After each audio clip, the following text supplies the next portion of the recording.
High বন্ধু, অনিতার ঘরোয়া রান্নাঘরের সবাইকে স্বাগতম।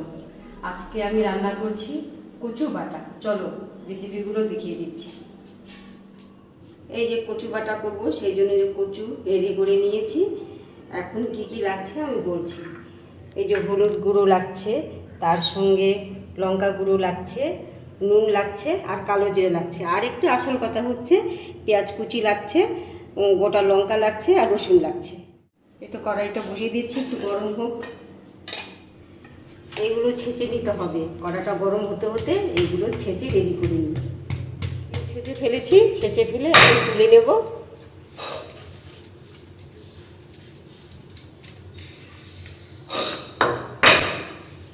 তুলে নেবো। এগুলো যেহেতু জল আছে, জলগুলো একটু চিপে ফেলে দেবো, তাড়াতাড়ি ভাজা হয়ে যাবে।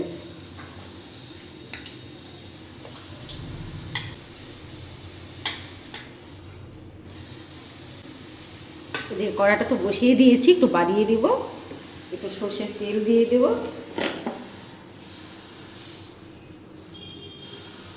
এটা বেশি লাগবে না।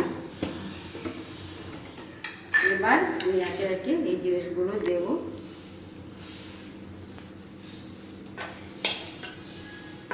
প্রথমে দেব পেঁয়াজ কুচোগুলো। একটু বেশিই লাগবে, কারণ একটু কচু বাটা একটু বেশি লাগবে। রসুনগুলো দিয়ে দেবো। গোটা লঙ্কাগুলো একটু ভেঙে দিয়ে একটু গায়ে আসবে।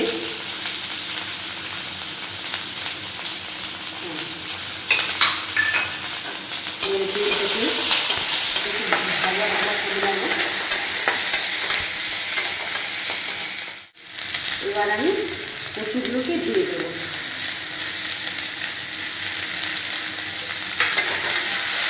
এবার আমি জিনিসগুলো একে একে দিয়ে দেবো।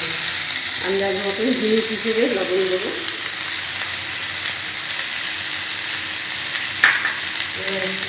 হলুদ গুঁড়ো দেবো, যা বেশি দেবো না। আর লাল মরিচের দেবো একটু কালারের জন্য। যেহেতু কাঁচা লঙ্কা দিয়েছি, এটা দেবোই না বলতে গেলে। তারপরে কালো জিরেটা দিয়ে দেবো। হ্যাঁ, একটু কিছুক্ষণ হতে থাক, একটু সময় নেবো। সময় লাগবে।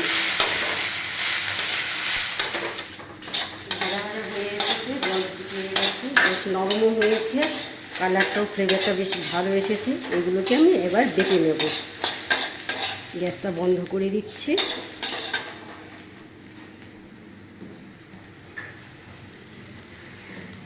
এবার এগুলোকে নামিয়ে নিচ্ছি।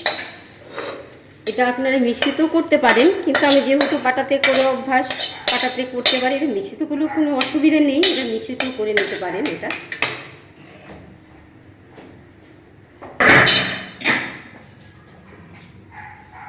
এবার এটা আমি বেটে দেব। একটু বাটতে সময় লাগবে, দেখতে থাকুন।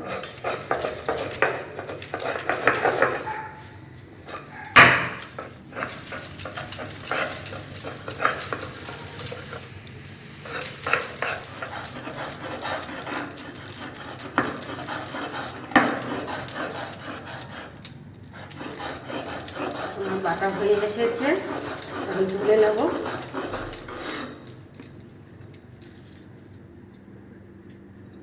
কি সুন্দর হয়েছে,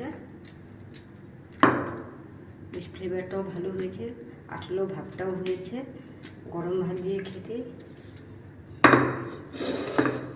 খুব ভালো লাগবে। ভাত নিয়ে খেতে বসে গেছি, আর লোক সামলাতে পারলাম না, কচু বাটা দিয়ে খেতে বসে গেছি।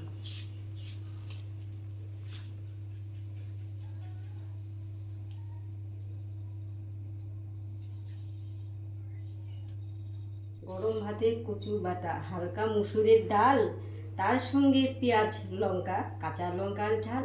খেয়ে দেখি না কেমন লাগছে আজকাল।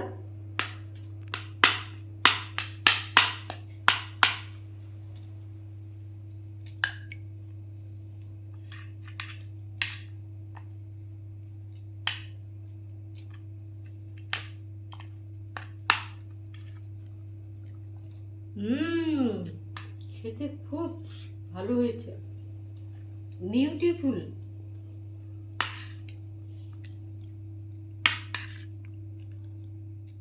আজকের জন্য টাটা।